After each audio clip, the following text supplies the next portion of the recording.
denouement. Without that, Hollywood wouldn't exist. If we think for a minute about what emotion is, because if it's unfamiliar to us and strange, somehow foreign or dangerous, we're not going to use it in therapy. We're not going to really stay there with it and use it. If we think about what emotion is, it tells us what matters. Oh, and I'm supposed to put a little slide up here, I think. Ta-da! Thank you. No.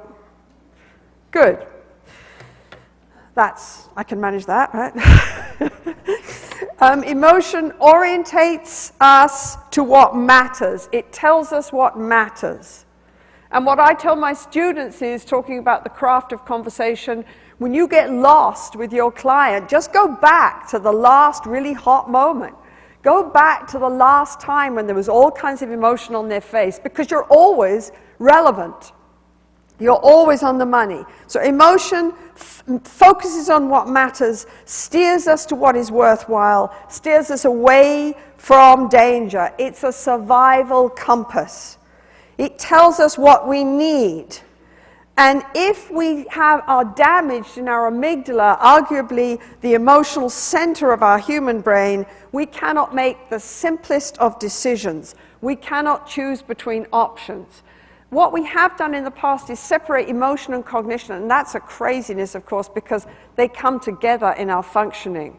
But if I say to you a simple cognitive decision, chocolate or vanilla, choose, you have to access your emotion to choose.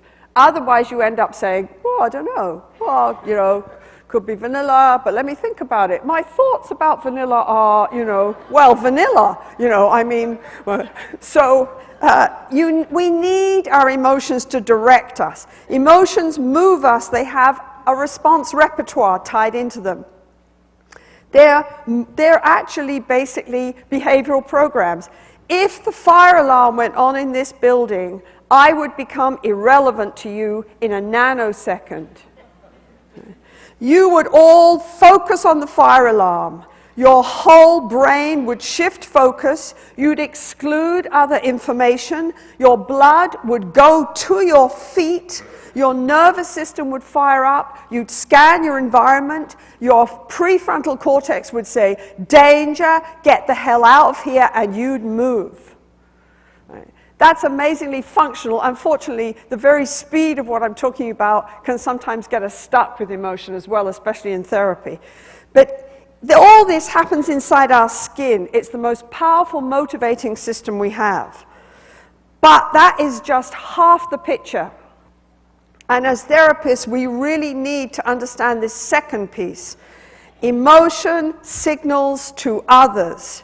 It connects and coordinates actions. And this is incredibly powerful. One of the things I say to my students is, you might as well be transparent with your clients. You might as well be, because they're reading the cues on your face. They know the emotions on your face. We human beings read the signals on another person's face in 100 milliseconds, and in 300 milliseconds, courtesy of our mirror neurons, we feel in our own bodies what we see on the other person's face. Just think about that. That's amazing, right? And this is the sort of thing that neuroscience is telling us about emotion.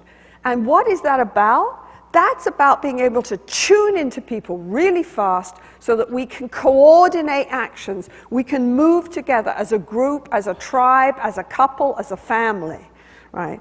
So these coordinated signals, these are the music of the dance of relationships. These are the music of the dance with intimates. And they pull for responses that you cannot get any other way. You cannot coach for love. We can coach people to go out on dates, but you cannot coach for the responses that are the basis of love. You cannot formally teach them and direct people to have them. There's only one way to get tenderness, compassion, caring, sexual desire. You have to pull for it emotionally. You have to use that. So, what are we talking about here? Let's stay with power for a minute.